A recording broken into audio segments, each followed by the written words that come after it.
Buenas noches, amables televidentes. Sean bienvenidos una vez más a su espacio estelar. Encuentro directo en este sábado, 20 de enero del año 2024. Las gracias a Dios por permitirnos estar nuevamente con todos ustedes. Buenas noches, María. Buenas noches, mi querido Ramón, y muy buenas noches a todos ustedes. Gracias del alma por siempre sintonizarnos y para nosotros es un privilegio poder contar con su presencia como cada sábado. Exacto, porque justamente en esta semana le vamos a resumir en una hora todo lo ocurrido en un rol protagónico.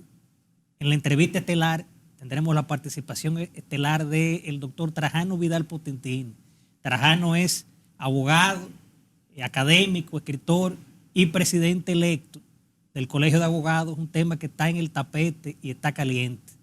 Bueno, ahí hay un tremendo lío, como decimos los dominicanos popularmente, y estaremos conversando con Trajano de cerca para despejar dudas e inquietudes y sobre todo conocer su posición con todos esos conflictos suscitados en el CAR. Exacto. Mira, en esta semana, María, se hizo viral en las redes una situación de una actividad que, por cierto, no está, es como prohibida con el tema de los militares, porque se surgió un proselitismo en cuarteles y hubo un comunicado de la Junta Central Electoral al respecto. O sea, el 14 de enero, imágenes mostraban vehículos de campaña del Partido Revolucionario Moderno saliendo del 13º Batallón de Infantería del Ejército Nacional, y a las pocas los coroneles de batallón fueron trasladados, no sancionados, obviamente, fueron los, pudiéramos decir, lo que son chivos expiatorios, pues no se mencionan ni fueron sancionados los dirigentes de ASUA y nacionales del PRM que violaron la ley electoral y la Constitución. La Junta Central Electoral emitió un comunicado el pasado martes dando un rechazo contundente sobre esta situación. En ese sentido, vimos el comunicado íntegro difundido por la Junta Central Electoral que tiene a bien manifestar su más profundo y contundente rechazo al acto acontecido en fecha 14 de enero. En ese sentido, en este órgano electoral tiene a bien establecer que, de conformidad con lo dispuesto por el artículo 252, numeral 3 de la Constitución de la República, las Fuerzas Armadas son apartidistas. Asimismo, la ley número 2023, orgánica del régimen electoral, establece en su artículo 167 lo siguiente: prohibición a militares y funcionarios electorales, en atención a las disposiciones constitucionales y legales vigentes, a todo miembro activo de las Fuerzas Armadas, la Policía Nacional, los funcionarios y empleados de los organismos electorales, que está prohibido difundir propaganda electoral o llevar a cabo otras actividades propias de la campaña electoral. Bueno, lo más importante aquí es que rápidamente el Ejército de la República Dominicana dio un gran ejemplo y destituyó a esos comandantes de ese batallón y, por supuesto, de esa brigada de ASUA.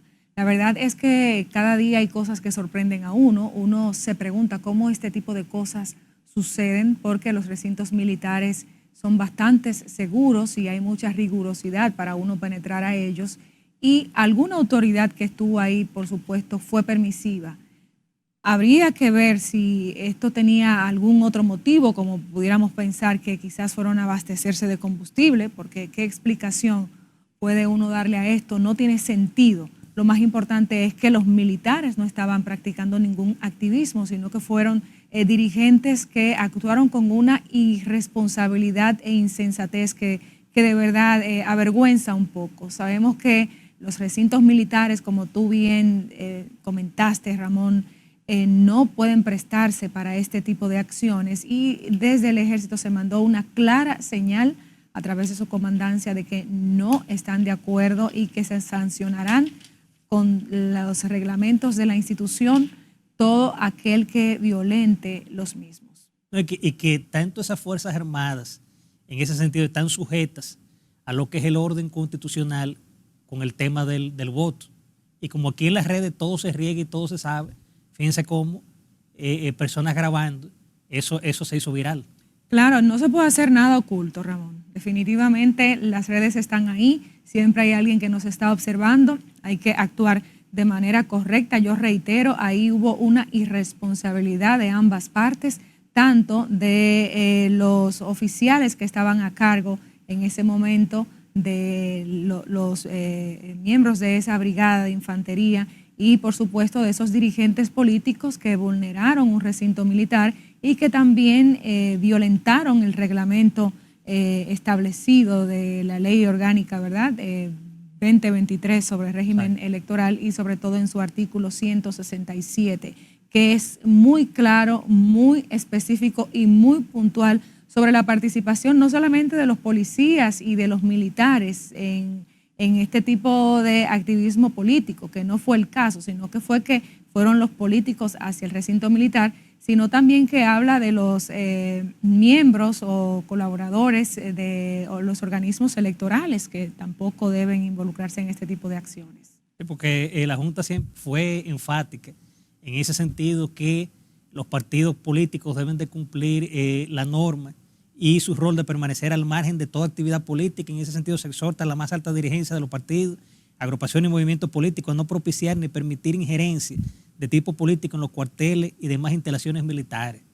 Y es una oportunidad, Ramón, para que los partidos también bajen línea. Sí, exacto. Bajen línea, porque sabemos que en la política dominicana hay de todo. Hay mucha gente pensante, hay mucha gente formada, pero también hay mucha gente haciendo galloloquismo en la política. Entonces, hay que orientar a los dirigentes, hay que orientar a las bases, porque cada vez que uno de ellos levanta una bandera que tiene ese logo institucional de una organización política, arrastra a la marca de la organización y obviamente cualquier situación puede empañar a ese partido, como de hecho ha ocurrido.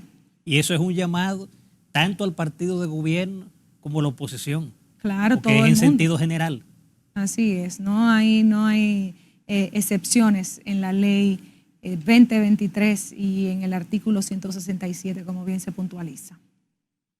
María, hubo otro tema que cuando arrancó inicialmente fue un tema que llenó de expectativas por la figura que fue el caso, recordemos, del supuesto atentado que hubo contra el Big Papi David Ortiz. Entonces, en esta misma semana surgió una información del asesinato del supuesto autor intelectual de este hecho. Recordemos, haciendo una panorámica, una radiografía, que en junio del 2019 el laureado Big Leaguer, David Ortiz, Big Papi, fue gravemente baleado en un centro de diversión en la parte este, también herido. Recordemos el comunicador Joel López que lo acompañaba. Apenas 3 días después, en una rueda de prensa, el entonces procurador Jean Alain Rodríguez y el entonces jefe de la Policía Nacional, Ney Aldrin Batista, acusaron de ser autor intelectual del hecho al nombrado Víctor Hugo Gómez Vázquez, pero se informó que el objetivo no era David Ortiz, sino Sixto David Fernández, quien compartía con David Ortiz y otras personas. Pero óyeme, si tú ves el físico de la persona que supuestamente querían balear, era un tipo muy, muy diferente a David Ortiz, porque era un tipo más bajito. Óyeme, David Ortiz es una persona alta, corpulenta, fuerte. O sea, ese cuento de que lo confundieron con otra persona, porque qué coincidencia, en los videos que vimos virales, la mesa donde estaba sentado David Ortiz era como muy cerca, casi cerca del frente, casi de la calle. Y esa persona se acerca y le dispara. O sea, la idea al final era David Ortiz, aunque se quiera decir otra cosa. Entonces esta semana surgió de que ya mataron al supuesto autor intelectual. La verdad, Ramón, que sobre ese tema todavía hay muchas interrogantes, hay muchos cuestionamientos, muchas preguntas sin responder. Ahí definitivamente debe haber manos oscuras.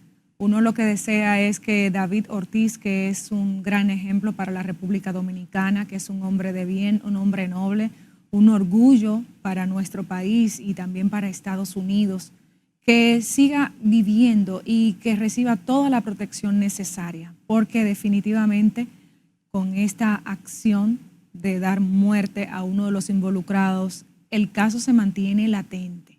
A mí me ha preocupado mucho eso. Dios le dio una oportunidad a David Ortiz con ese atentado porque realmente se vio muy mal, recibió los primeros auxilios, recordemos, en la clínica Abel González de esta avenida Abraham Lincoln, aquí en el Distrito Nacional. Y la verdad es que David Ortiz es un activo muy importante para nosotros los dominicanos. Definitivamente yo todavía tengo muchas interrogantes y aquí al parecer hay cosas pendientes que no se han cerrado. David Ortiz en algún momento dijo que él estaba bien protegido, que en aquel momento le agarraron desprevenido, pero que ya él puede estar completamente eximido de atentado porque está blindado. Esperemos que así sea porque la vida de David Ortiz no debería correr peligro en su país. Exacto. El cuerpo sin vida del supuesto autor intelectual apareció como el río en la Guayiga el 10 de enero, se encuentra en el INASIF, pero es un caso, como tú dices, María, que ahora sigue latente y es posible que pique y se extienda hasta las últimas consecuencias. Sí, Ramón, así es. Nos vamos, María, a una pausa comercial y en breve volvemos con el segundo bloque de comentarios, que aún nos quedan muchos temas de interés.